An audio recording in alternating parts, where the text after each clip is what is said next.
Good evening. Good afternoon. And remember, context is everything. Media Network founder and CEO John Michael is reading a textbook cover to cover. Today, we read Chapter 33, Section 5. A New Era in Eastern Europe. This is the time between 1945 and 2001, because that's when the book was copyright. 2001, World History textbook. That's right. Setting the scene, a new era in Eastern Europe. For centuries, Eastern Europe lived in the shadow of large powers. Before World War I, much of the region was divided among Russia, Germany, Austrian, and Ottoman empires. Many small nations gained independence in 1919, only to be overrun by Germany in World War II. After the war, the region fell under Soviet domination. Finally, in 1989, Eastern European nations again won their freedom. Václav Havel, a playwright and president of Czech Republic, saw independence as a challenge. To him, it was not just a state of being, but a complex task. Independence, he noted, should not benefit all citizens and be something worth fighting for and defending. Under Soviet domination. Heading. Under Soviet domination. Wait. Where are my glasses? Where are my glasses?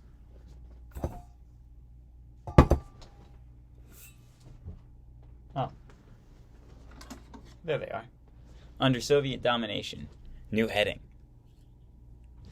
In 1945, as World War II ended, Soviet armies occupied much of Eastern Europe.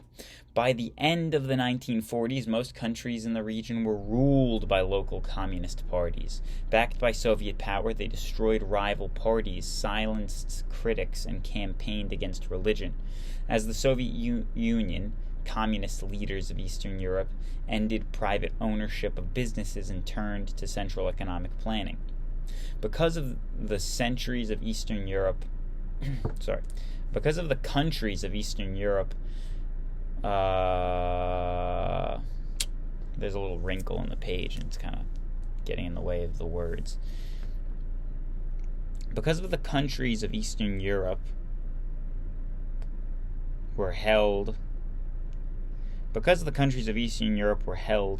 in the orbit of a more powerful Soviet Union, they became known as satellites, or client states. Unrest.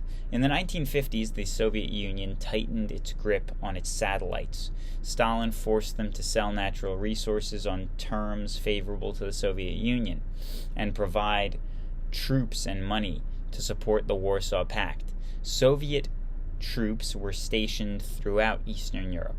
Yet, in East Germany, Poland, Hungary, and elsewhere, unrest simmered. Despite some economic progress, many people despised the communist monopoly on their power. Nationalists resented Russian domination, resistance, and repression. In 1956, Eimer Nagy, a communist reformer and strong nationalist, gained power in Hungary. He ended one-party rule and withdrew Hungary from the Warsaw Pact. Khrushchev responded with force. Hungarian freedom fighters, I don't know why I did that, resisted Soviet tanks and troops and called on the West for help. None came. Thousands died in the fighting, and Nagy was executed. A dozen years later, Alexander Dubček introduced liberal reforms to Czechoslovakia. He called for socialism with a human face. Once again, the Soviets responded with force. Warsaw Pact troops ousted Dubček and restored the communist dictatorship. He, as you have read, under Brezhnev doctrine, the Soviet Union claimed the right to intervene in affairs of any Eastern European nation.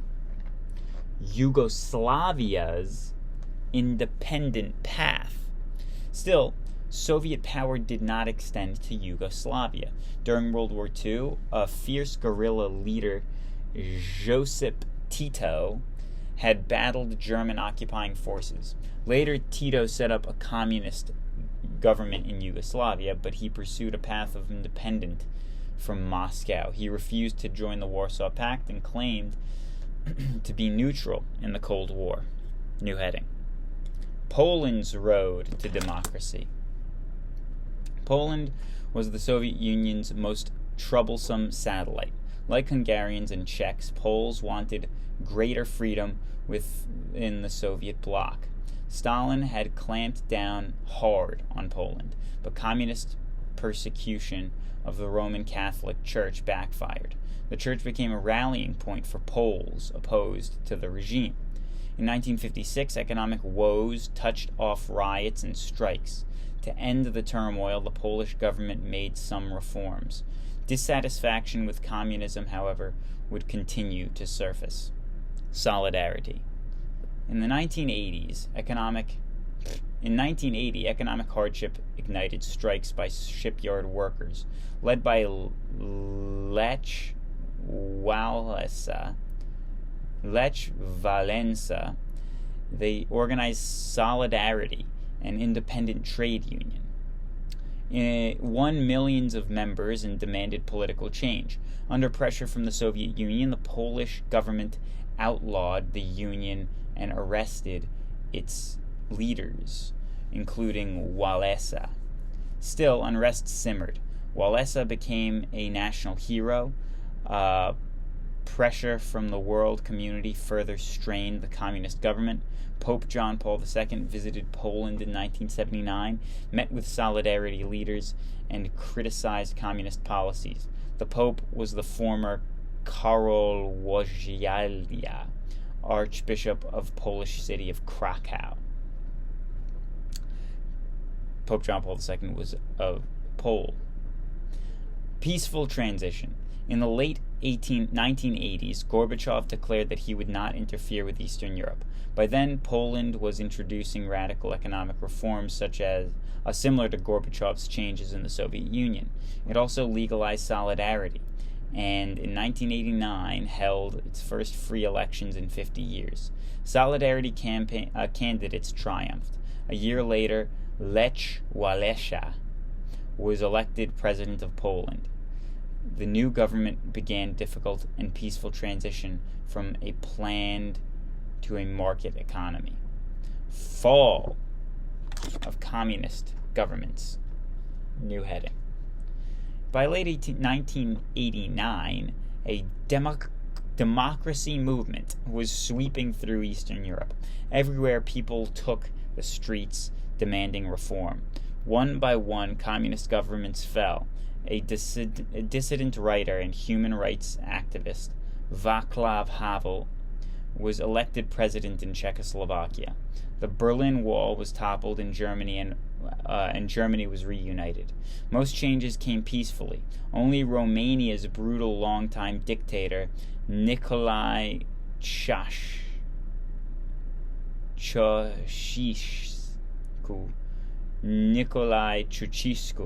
refused to step down. He was overthrown and executed. For the first time since 1945, Eastern European countries were free to settle their own affairs. They withdrew from the Warsaw Pact and requested Soviet troops to leave. By then, Soviet power itself was crumbling. New challenges. Like Russia, the former Soviet republics, Eastern European nations set out to build stable governments and free market economies.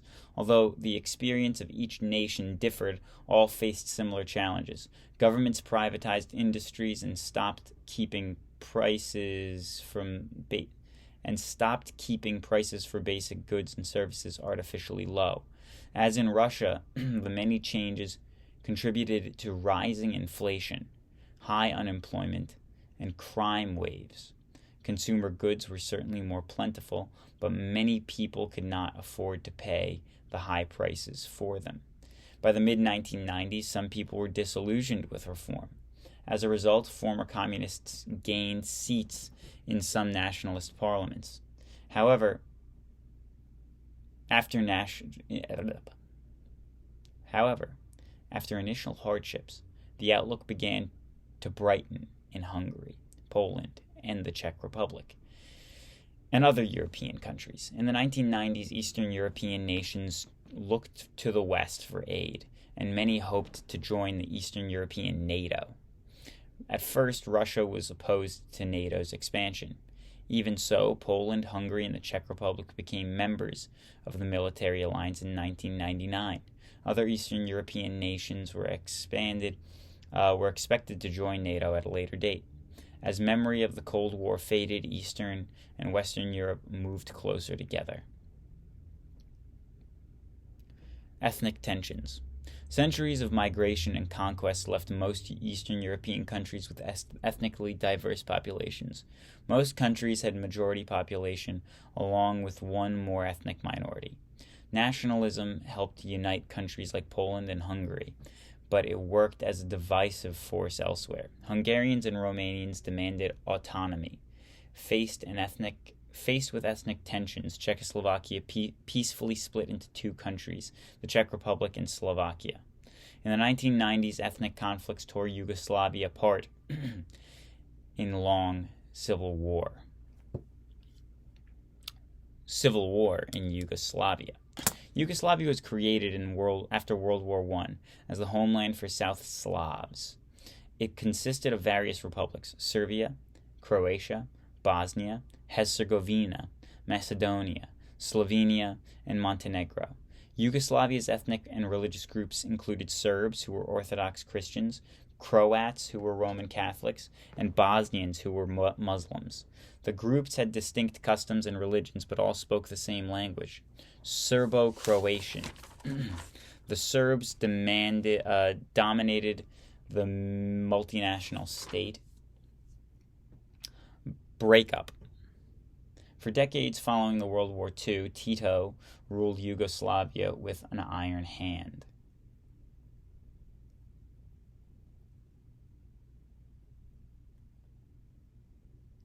He jailed critics and silenced nationalists and religious unrest. However, soon after his death and the fall of communism, nationalism tore Yugoslavia apart. The ruling Serbs tried in vain to keep a multinational state together and to hold on to power. In 1991, Slovenia declared independence. Croatia, Macedonia, Bosnia and Herzegovina both soon followed. Yugoslavia was left with only Serbia and Montenegro.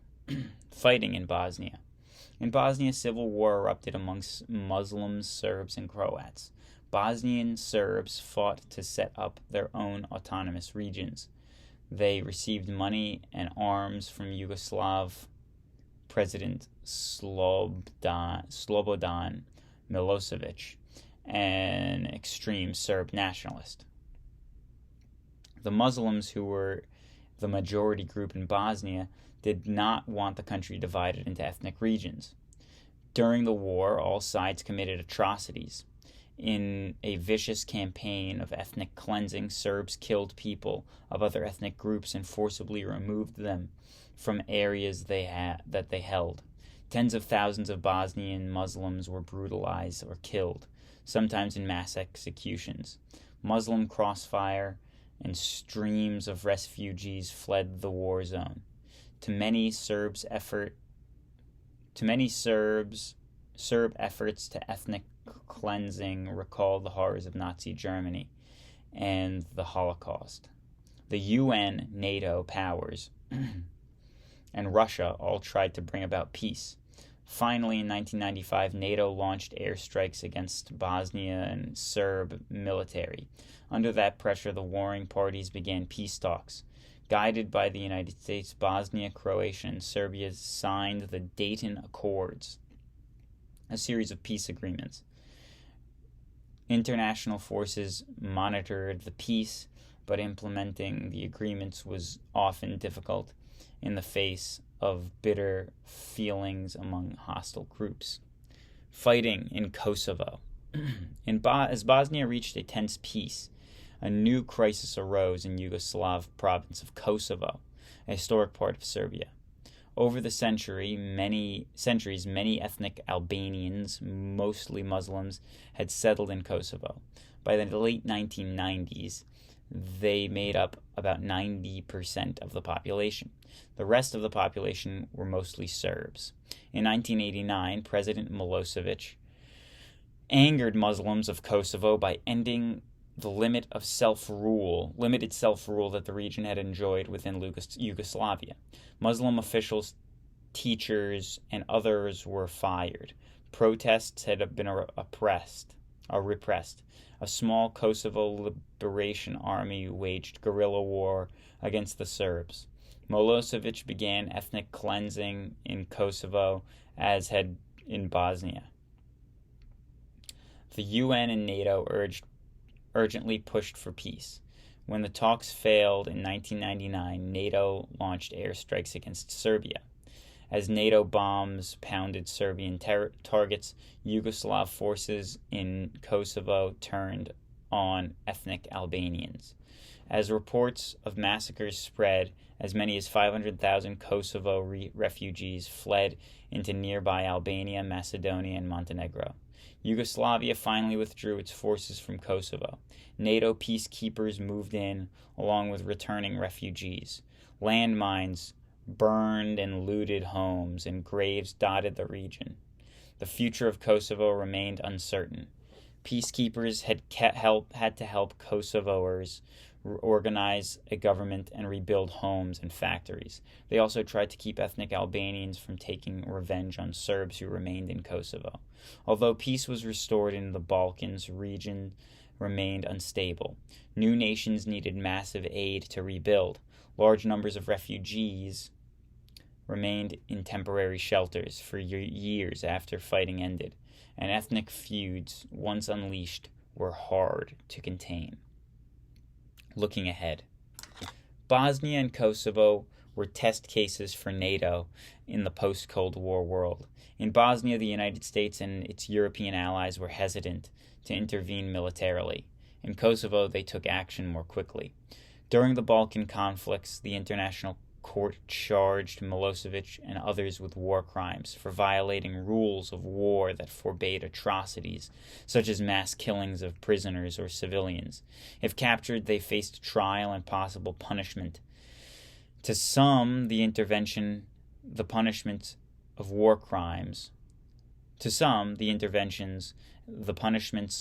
crimes and the widespread condemnation of human rights abuses suggested that a new era of international cooperation was emerging. NATO and the UN. Did it work? Leave it in the comments below. God bless.